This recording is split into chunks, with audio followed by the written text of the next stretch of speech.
Hello! Normally at this point in the video I would be telling you about some new and interesting update for Lodestone, but today we unfortunately have to talk about thieves. Thieves that have stolen exactly $1,847.97 from the Lodestone project. This means they've not only stolen it from me, the developer, they have stolen from you, the Lodestone user community. Now, the thieves are known, and I will name them shortly once I explain what actually happened here. Now, I ordered a hard drive for an upgrade to the Lodestone point share server, which, as anyone who's used Lodestone has undoubtedly noticed, is a little bit slow. So, to upgrade the project and improve the service, I ordered the biggest, fastest hard drive on the market. That is why we have such a high price tag of $1,847.97. And I ordered from a vendor called NCIX.com, sometimes called Netlink. And what happened after I placed the order, the business went bankrupt. So naturally they didn't bother to fulfill the order. And after that, of course, I tried to do a chargeback on my Walmart Rewards Mastercard, and they are basically saying, no, because apparently this is what credit card companies do best. So, the thieves I'm talking about today are Steve Wu, the founder and owner of NCIX.com, who we will probably never hear from again in life, and the accomplice would be Walmart Rewards Mastercard Canada. Now, anyone seeing this so far is probably going, well, this is a business transaction. Well, no, I'm calling this what it is. This is a theft. When you take money from somebody and don't deliver anything and won't give that money back, I'm sorry, in my mind, that is theft. There's no way around that. And if you help someone steal that money and then you've been told about it and you go, oh, well, that's not our problem, I think that would make you an accomplice to the theft. So that's my reasoning here. And I will try to explain more detail about what happened with this order, so that everyone knows the situation. So, on September 26th, 2017, I placed the order for the hard drive that I previously mentioned. And like everything at NCIX, it was on back order. This was pretty common for them. They were very slow usually, but always reliable. I'd been doing business with them for about 20 years in person and online, so I didn't think anything of it. They're like, yes, the product is on back order, we'll get it. And it will be available, on back order items. Sometimes it was within 2 days, sometimes it could take 8 weeks. So I didn't think anything of this problem. Now, by the end of November, I'm like, hey, this has been a really long time coming. Nothing's happened. So I wrote them a message on November 29th and said, hey, where's my order? What's happening? On November 30th, they wrote me a message that said, due to a supplier delay, there will be a further delay on this order, and it will be delivered at some point, but if you can't wait indefinitely, I didn't like the word indefinitely there, but you could always cancel the order. And I thought, okay, I will give them a little more time, because I had ordered the product, it was at a good sale price, and let's face it, I have far more time than money. So I didn't think anything of it. Now, what I subsequently learned later is that on December 1st, NCIX filed for bankruptcy. So obviously by November 30th, someone writing me the email message saying we're having a supplier delay would have known that the company was about to go under because, well, you can't ignore the sinking ship like that forever, and all of their physical locations had apparently closed down by that point. So, December goes by, and of course with Christmas and things, everything gets busy, and then January I was kind of thinking, but this hard drive is taking a long time. Mid-February, I'm thinking, okay, that's it. I'm just going to cancel this order with NCIX because I haven't heard anything from them, and I'll just buy from another vendor, even if it costs more money. So I'm about to cancel the order, and then Christy actually tells me, hey, I heard on the radio NCIX is going bankrupt, and they just had an auction. And I'm like, what? And later on that day, actually, there was a 6 o'clock news, they're like, yes, NCIX.com had their bankruptcy auction today. I'm like, oh, I wish someone had told me about that. So they obviously didn't bother to tell their customers that had outstanding orders that they were going under either. And so naturally I try to log on to the NCIX website, and it's still there, and it almost looks like, hey, they're open for business still. There's no announcement or anything on their front page, as you think there should be. And I'm still able to log into my customer account, but the strange bit is I cannot see my order history. But I can see the message I sent them about the previous order. So I try sending them another message, like a follow-up, and thinking, hey, maybe they're still around, maybe I have hope of contacting them. But no. This message just results in an error. The website can't, so there's no way to contact them through the customer portal. So naturally I try their phone numbers. All of them lead to dead space, except for the one that said, all circuits are busy and we can't connect your call, which I thought that was a little strange. So then I'm like, the only thing to do here is to do a chargeback on my credit card. So I call Walmart. Walmart Rewards Mastercard, because that's who I use for my Mastercard. And then I call the first call. I say, hey, I need to do a chargeback, and they're like, okay, we'll switch you to our chargeback department.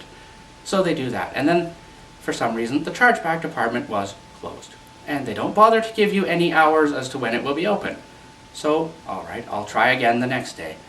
I call back the next day, and then Walmart, of course, you have to go through the main options twice, because the first time they don't even give you the option to talk to a customer representative. They obviously don't want to talk to you in person.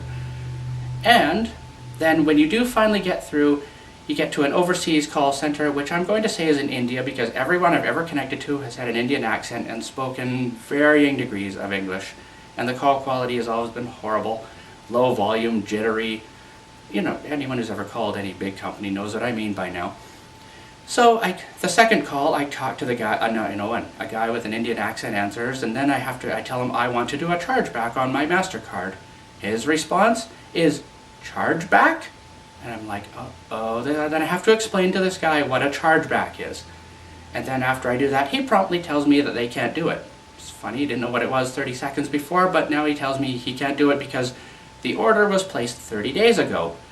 But he'll try to connect me to someone else to see, always the higher up, to see who or if they can do anything. So I get put on hold.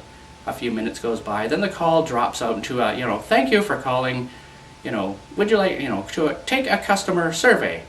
You can imagine what the answers were to that particular survey, and then the call disconnects, never going to anybody.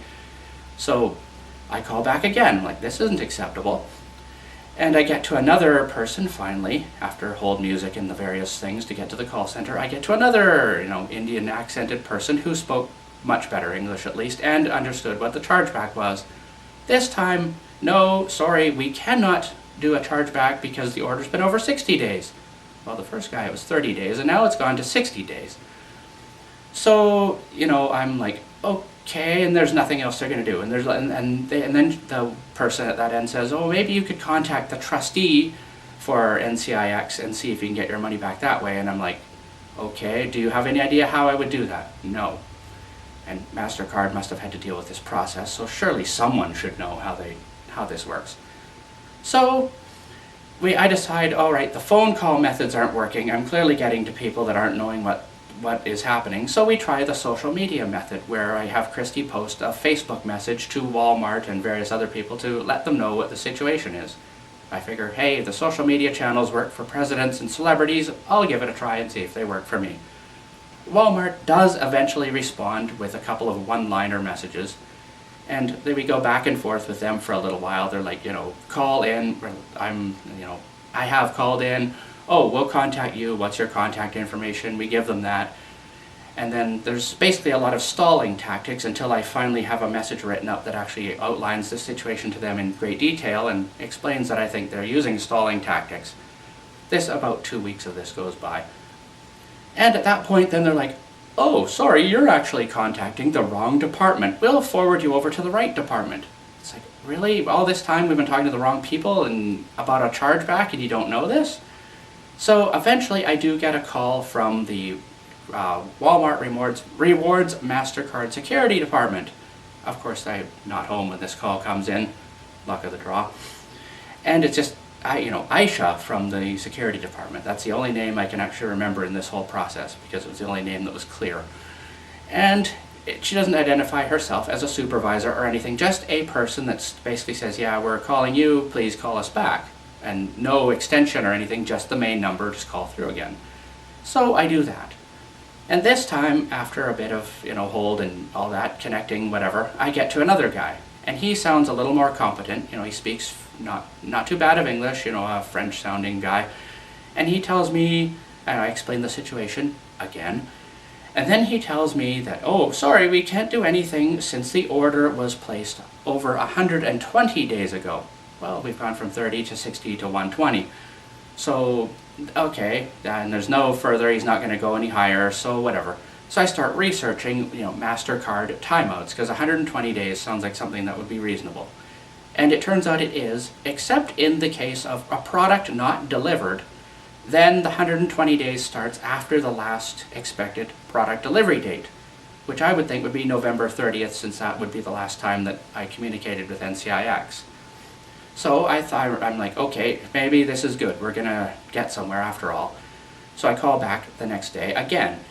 This time I get connected to some French-sounding woman who had the worst, snottiest attitude in the world. You just know from the tone of her voice she is not interested in helping me do anything. So I explain the situation yet again.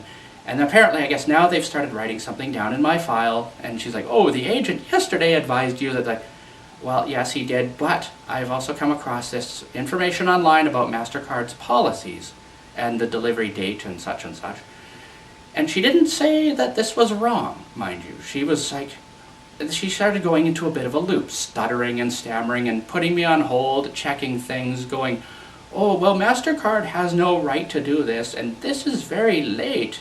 And at one point, she actually had the nerve to ask, so why would you ask MasterCard for a chargeback?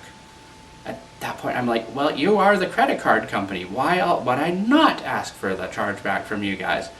And then she gives me the line about contact the trustee of the company. And I tell them, well, a multi-billion-dollar company like MasterCard might be able to do this, but I have no idea, unless you can give me advice on how I would go about doing this, please.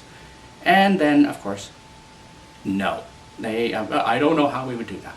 And it basically ends off at there. So that's the point I'm at now. I have no idea if I should even bother calling them back or anything else, because they clearly aren't interested in helping them or following their policies, apparently.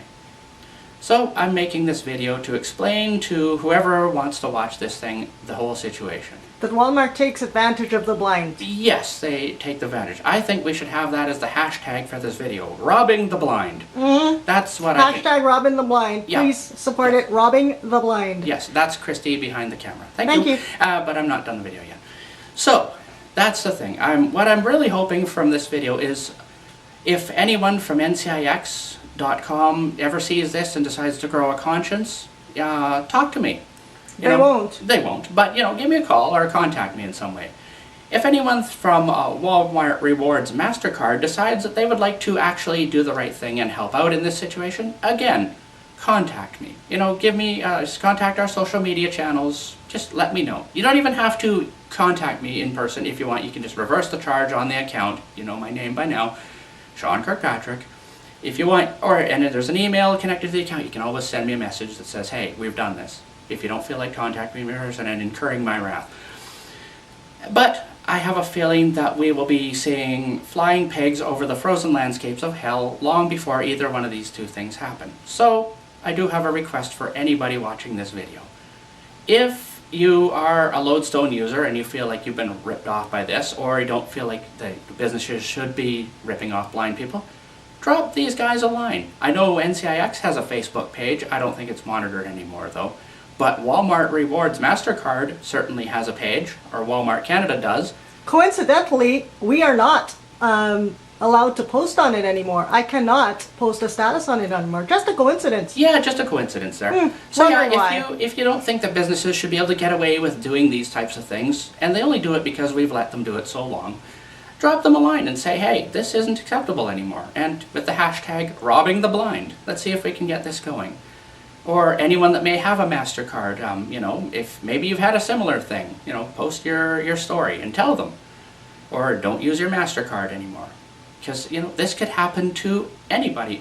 I would also like to say that if you wish to donate to the Lodestone project, because now we're back to zero, because this the money for this was pretty much all of the profits from the app sales so far. They were going back into the project to improve it, and now we're back to zero. So I would also ask that you check out our GoFundMe campaign. We'll post this video to that as well. So yeah, and or there's always that third option that everyone in society is very good at: do nothing at all.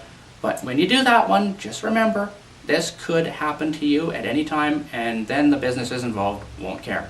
And do us a favor and don't complain about the slow coin share, because we are trying. Yes, we are trying very hard, but it is now going to be quite a bit longer than since now we have to restart from the beginning. So that is the situation where we're at, and I think that's what I will try now, is posting this video and seeing if anyone responds or what the reaction is. Hashtag robbing the blind. Yes. And that is, I think, all I have to say, and I hope I haven't made too much of a mess of this video, but I'd like to say, anyone watching this, thank you for watching this video. And thank you for supporting us. Yes, thank you for supporting us.